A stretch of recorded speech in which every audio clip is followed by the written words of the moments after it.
आज मैं अपने कोई भी आइडियाज को अगर मैं किसी को समझाना चाहता हूं या मैं अपने व्यूज को किसी के सामने रखना चाहता हूं जिससे कि वो मेरे आइडियाज को एटलीस्ट सुने, उनके मेरे फीलिंग्स को वो पॉजिटिवली एक्सेप्ट करें, उसके पीछे का actual mechanism, what is the science and art behind that anyone under the sky should at least listen to your views in a positive way, तभी तो वो एक्शंस लेंगे। सो ये जो मैकेनिज्म है, जो फिलॉसफी है, ये खुद का मेरा क्रिएट किया हुआ है और इसके पीछे का स्टोरी मैं आपके साथ शेयर करने वाला हूं जो आपको मदद करेगी इस मैकेनिज्म को समझने के लिए। सो द मैकेनिज्म बोलिए या फिलॉसफी बोलिए या कोई भी मॉडल बोलिए, दैट इज CUA, कुआ। C stands for connect, U stands for understands, A stands for act। तो ये किस तरीके से मेरे दिमाग में आया, what is the reason behind this. तो एक दिन मैं एज ए मोटिवेशनल स्पीकर मैं ट्रैवल कर रहा था, तो गांव के बीच में से जा रहा था, तो सडनली मैं आई वाज थर्स्टी, मेरे को प्यास लगा, तो मैं रुक गया। तो मैं देख रहा था कि सामने कुछ गांव के कुछ लेडीज, कुछ काम करते हुए वापस कुछ आदमी लोग अपने बीच में डिस्कशन कर रहे हैं और वो एक कुआं है वहां पे, उससे वो पानी खींच रहे हैं। तो मेरे को लगा चलिए उनसे जाके रिक्वेस्ट करके थोड़ा पानी पीते हैं। तो मैं गया उनसे, तो थोड़ा मैंने बातें की उनसे, उनके बारे में पूछा, उनके बच्चों के बारे में पूछा, उनका दिन कैसे जाता है। तो फिर मैंने उनसे रिक्वेस्ट किया, तो रादर रिक्वेस्ट करने की जरूरत भी नहीं पड़ी, तो उन्होंने मेरे को कहा, इवन लेडीज ने मेरे को कहा कि सर आप पानी पियोगे।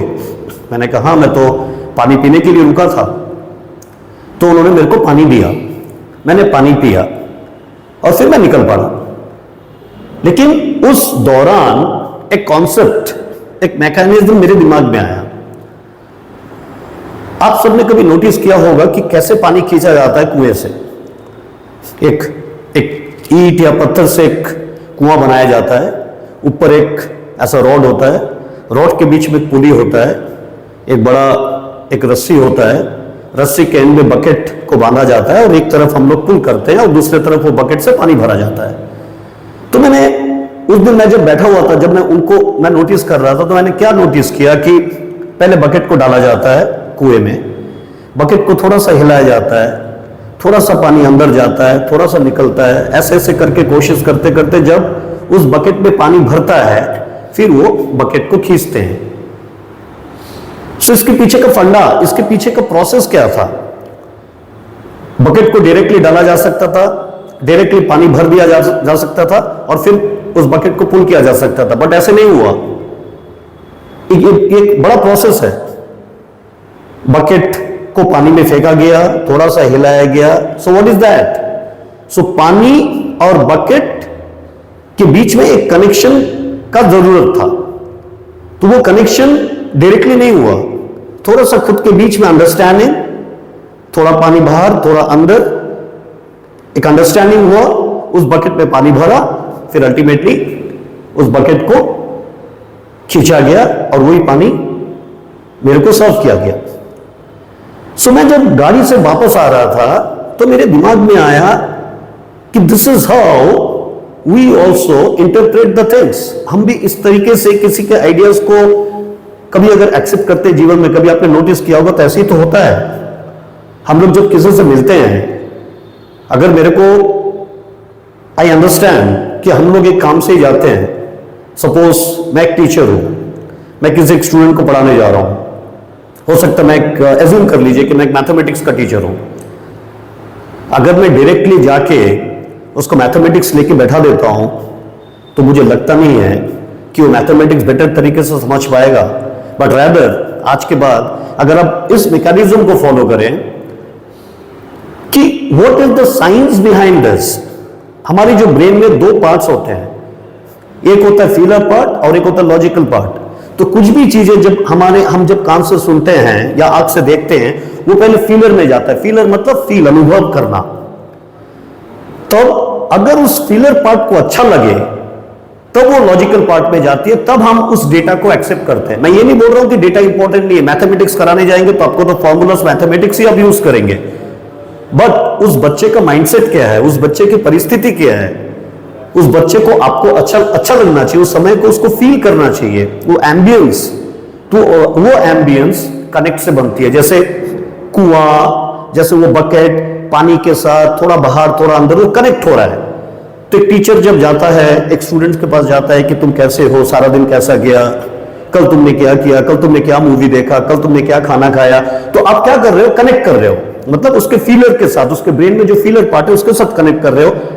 अब आप अल्टीमेटली जिस पर्पस के लिए आप गए हो, दैट इज मैथमेटिक्स कराने के लिए, अंडरस्टैंड, जहां पे डेटा, लॉजिक्स, इंटरप्रिटेशंस की जरूरत है, लेकिन बिकॉज वो बच्चा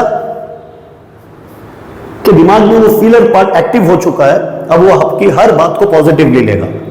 दैट इज, पहले आपने कनेक्ट किया, आप दोनों के बीच में एक टीचर स्टूडेंट, या हो सकता है कोई कॉर्पोरेट प्रोफेशनल और एम्प्लॉइज, हो सकता है कोई बॉस, कोई सबऑर्डिनेट, हो सकता है दो दोस्त, हो सकता है हस्बैंड वाइफ, हो सकता है पेरेंट्स और चिल्ड्रन के बीच में। तो पहले आपने कनेक्ट किया, दोनों के बीच में अंडरस्टैंडिंग क्रिएट हो गई।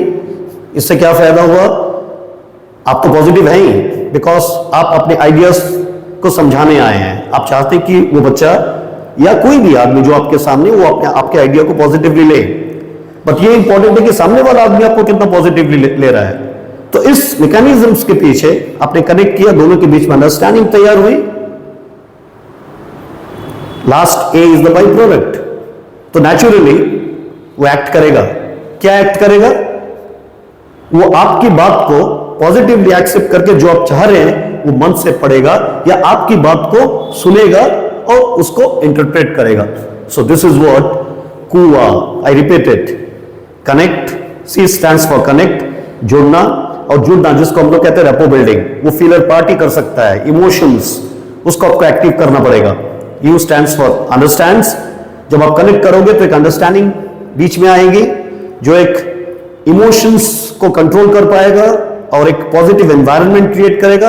एंड फाइनली जो आपका पर्पस क्या था, कि सामने वाला आदमी आपके बात को समझे, आपके आइडियाज को सुने और आपको पॉजिटिवली ले, सो ही विल एक्ट अकॉर्डिंगली। इस मैकेनिज्म को फॉलो कीजिए।